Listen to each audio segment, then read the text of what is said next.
Hey guys, welcome back to my channel, and if you're new, welcome. Today's video is going to be makeup I've been lusting over, and this is such an exciting video because I am collabing with my new friend here on YouTube. Her name is Kelly and she is from KBellaBeauty.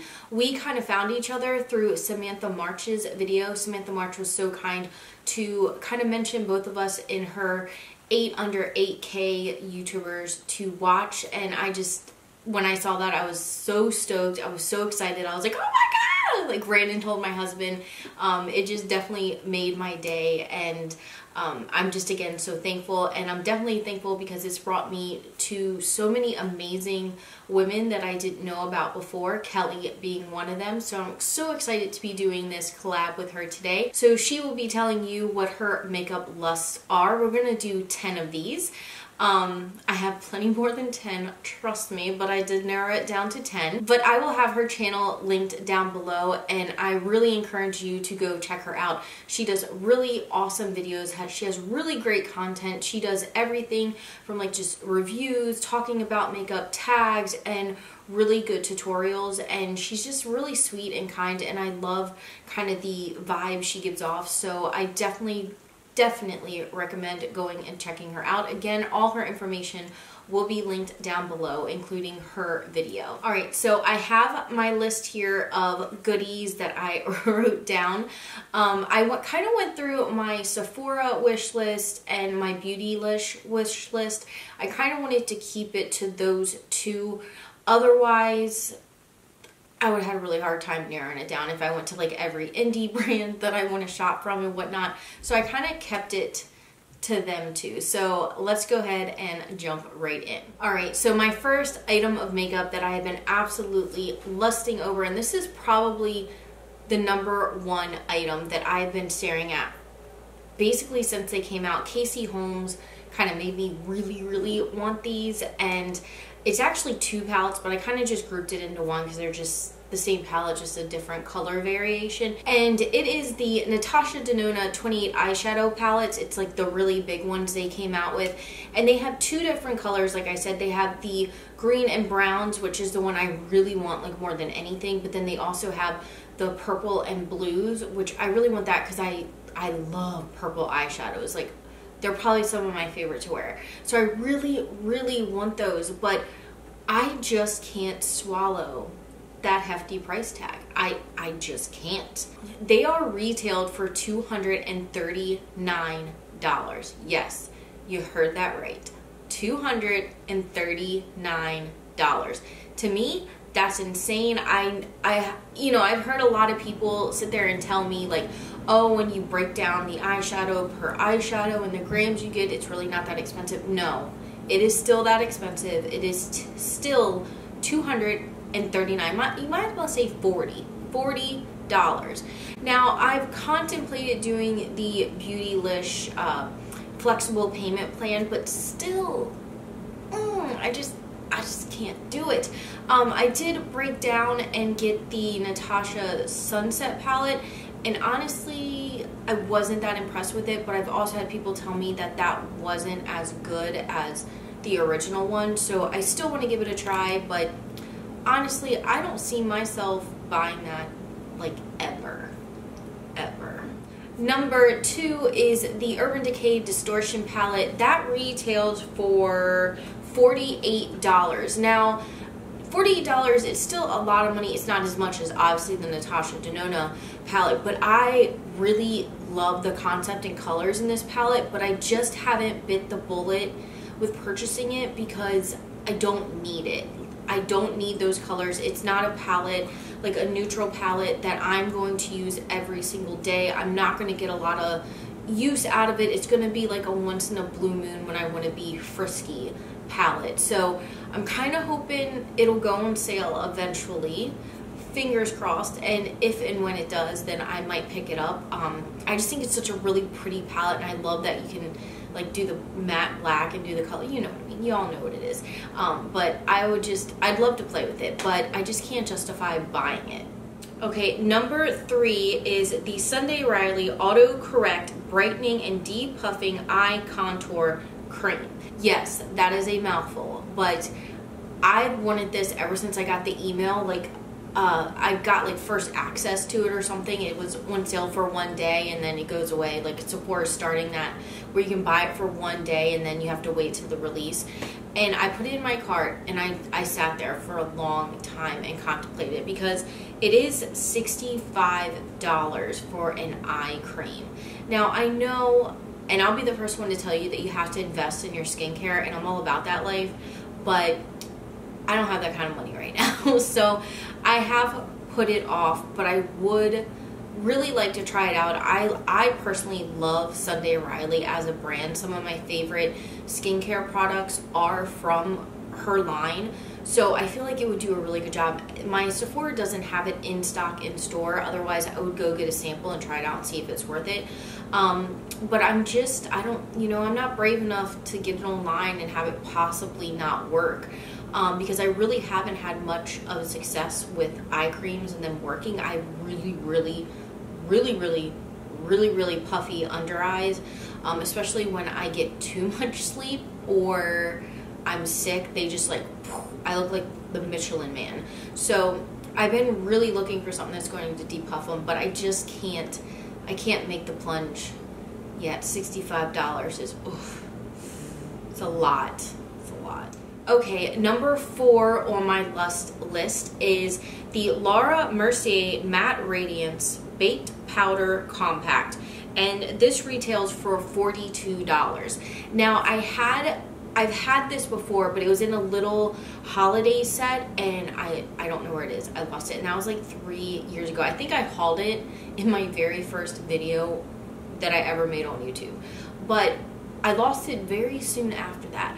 But I loved it so much. It just gave this beautiful lit from within glow. Like, it's not like the typical Instagram highlight that you're used to. It's really a highlight that you can wear to work, or you can wear to like the PTA meeting or whatnot.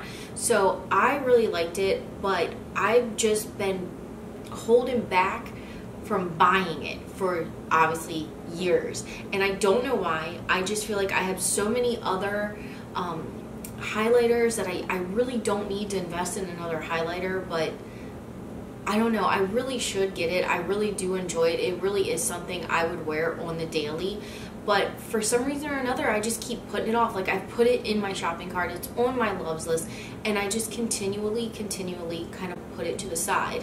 I initially discovered it from Samantha Ravndal. She talked about it, and she said she loved it, so of course that's the reason I bought the little kit, but that's neither here nor there. I really would like to kind of bite the bullet and get that highlighter. I haven't really heard anybody else but her talk about it, so I would really like to try it out again. Maybe I will. Maybe I will. Okay, number 5 on my list would be the Charlotte Tilbury Air Brush Flawless Finish Powder.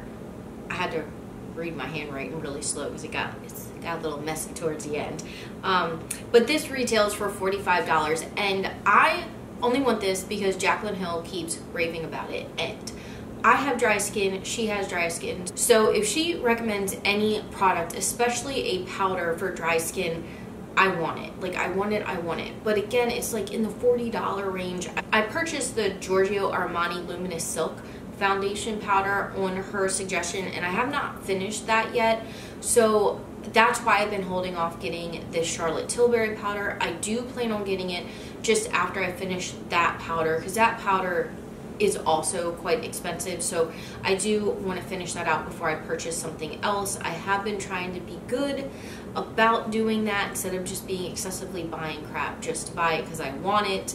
I'm really trying really hard not to do that, but I am a shopaholic. It's a struggle, but I am going to be buying it. I just haven't yet, and the reason why is because I have other things to use up, but once I get it, y'all will know. Okay, number 6 is the Viseart. I think this is their 12 pan palette, but it's the Warm Mattes palette. I've wanted this since I saw that it came out, like, so bad. I love warm eyeshadows, and I love matte eyeshadows more than anything. I'd rather put matte all over my eyes than shimmer, and I really want this. I've heard absolutely phenomenal things about the Viseart. Is it Viseart or Viseart? I hear people pronounce it different ways, so I don't know if I'm pronouncing it the right way. Let me know down below. Is it Viseart? Down below. Down below. Is it Viseart or Viseart? But anyway, I really want this, but it's $80. $80. Like, I can't justify that. I cannot justify an itty bitty palette for $80. For $80, I want like a big palette with like 80 shadows. Like, call me crazy. That's what I want. But I'm gonna hold off on getting it. I just, like I said, I can't justify it. I just would feel bad, like, but it's kind of like I'm going back and forth because it's neutrals and it's warm, so I would use it every day. I would get more use out of it, more so than, let's say, the Urban Decay Distortion palette. So I've just kind of been battling back and forth with whether or not I should get it. I don't know. Maybe I will. Maybe I will. Maybe I'll sell some makeup on Poshmark and use that money to buy it. That way I'm kind of like recycling. Makeup recycling. Yes, I'm gonna go with that. All right, number 7 is just an absolutely ridiculous lust, and it is truly that, just a lust, because I will never get it. Like, I promised you, I will never get it, but I want it. I want it just to look at.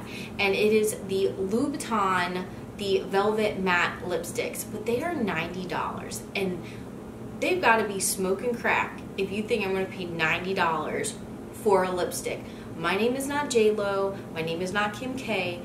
I'm not a baller like that. So I will never buy it, but I just want it to look at. Like, I love Louboutin. Like, love, love, love. Like, something about that brand ever since I was a little girl and I discovered like red bottom shoes. I've been like just fascinated and obsessed with it. And like, I have the coffee table book and I have the nail polish. Oh, wait, that way. I have the nail polish back here, which is, I just bought that just to have it. It is absolutely the worst nail polish I've ever used. Like, you're better off going to get a 99-cent nail polish than using that crap back there. It's just, it chips within 2 seconds you put it on. And don't let anybody else tell you otherwise. It's bad. But I've also heard not good things about the lipstick, that they're very drying and but I still just want it to look at it. Is that weird? Does anybody else do that? Like, I don't know. Maybe, no, I can't even say maybe because it's just ridiculous. I'm never going to buy that. And number 8 is the Guerlain. I don't know if it's Guerlain or Guerlain. Again, this is all too bougie for me, so if you know how to pronounce it, let me know down below. But I really want to try the L'Or, I think it's L'Or Radiance Primer. And this retails for $74. Like, that is just insanely expensive for a primer. I've heard this is just going around YouTube so much and everybody's talking about it. Like, Tati was talking about it, and then I watched Jamie Page Beauty. She did her like favorite YouTubers products using them, and she talked about it today, and then other people have talked about it, and I really want to try it because everybody else is trying it and I want to fit in here on YouTube. Like, peer pressure. But I haven't bought it because it's $74. And the primers I use, for me, you know, because, you know, maybe ignorance is bliss, they work just fine for me. So I don't know any better. But I don't think I'll be getting it. If they have it in stock at my Sephora, I'll definitely go get a sample and let y'all know. All right, and number 9 on my lust list is a big lust because, again, this is something due to the price I have not purchased yet. But I've been lusting after it, and I hear so many people talk about it, mainly Jaclyn Hill. She's kind of really talked about it. But it is the Sisley Double Tenosure Primer. And this bad boy retails, are you ready? You thought 74 was a lot? $192. Now, this stuff better make me look like Beyonce and J-Lo made a baby and just made me, and I'm just like, that's what I better look like. But I'll never know because I'm not spending $192. What is it, 92? Yes, $92 on a primer. Like, I can't say, maybe if it made me, maybe if it took away the fine lines and wrinkles, like, guaranteed. Like, guaranteed would never need Botox. Not that I get Botox because that's expensive too. But if it would eliminate my need for Botox and fillers and all that, and it literally made me glow like J-Lo, then I might consider it and do the little payment plan here on Beautylish. But I'm sure it doesn't. I'm sure it's not a miracle worker. I'm just going to keep telling myself that to talk myself out of it, because it's expensive and I will never pay that much for a primer. Like, I know they say you should never say never, but never pay that much for a primer. But I will sit quietly behind my phone and lust after it every time I see Jaclyn Hill use it, or Manny use it, or any other bigger YouTuber that can afford it use it. I'll just sit here and lust and be a little jealous. Alright, finally, number 10 on my lust list. I actually discovered this by watching Desi Perkins. I absolutely adore Desi and Katie. I feel like you can't say Desi without Katie or Katie without Desi. I feel like they're kind of like a package deal, even though they don't have the same channel. But y'all feel like that? YouTube? Yeah. But anyway, she talks about this all the time, and it's the Orbe Dry Texture Spray. And I really want to try this. Like, I love textured sprays. I love, like, just getting that oomph in my hair, and I love dry shampoos. I just love hair products. And the large size is $46, which is like, that's a lot for some spray. And I even think Jaclyn Hill talked about it too. But they do have a smaller one, which is only $22, which is kind of more doable. But I always have this thing, like, I'd rather buy the bigger size because I'm all about getting the value for your money. But I just haven't bit the bullet. There's no, I mean, the price isn't that bad. I don't know. I haven't gotten the push to go try it, because I use, I use a lot of It's a 10 and Sexy Hair, and that's kind of like my favorite hair brand that I use all the time, and it does the job. And I love Baptiste. That's my dry shampoo. It's cheap, and you know, it does the job. So why fix what's not broken? That's kind of my thought on it. Maybe one day I'll get brave, and maybe I'll get a gift card, and I'll venture out of my little comfort zone, and I'll try the Orbe products. It's really all Orbe products I would like to try, but the dry texture spray, our texturizing spray, I really, really want to try. So maybe one day. Alright guys, so that was 10 beauty products that I have been absolutely lusting after. Some of these things I might go ahead and purchase and give it a try. Some of these things I'll just continue to lust after for the rest of my life. But yeah, some of these products I just can't justify purchasing because of the price. It's just, that's why they'll always be lust. But again, thank you guys so much for watching this video. I really appreciate it. And don't forget to go and check out Kelly's channel down below. I'll also have all her other social medias linked down below, her Twitter, her Instagram, her Snapchat, all that. So if you want to go ahead and follow her there, let her know I sent you and I said hey. But I love you guys so much, and I will see you again real soon. Bye-bye.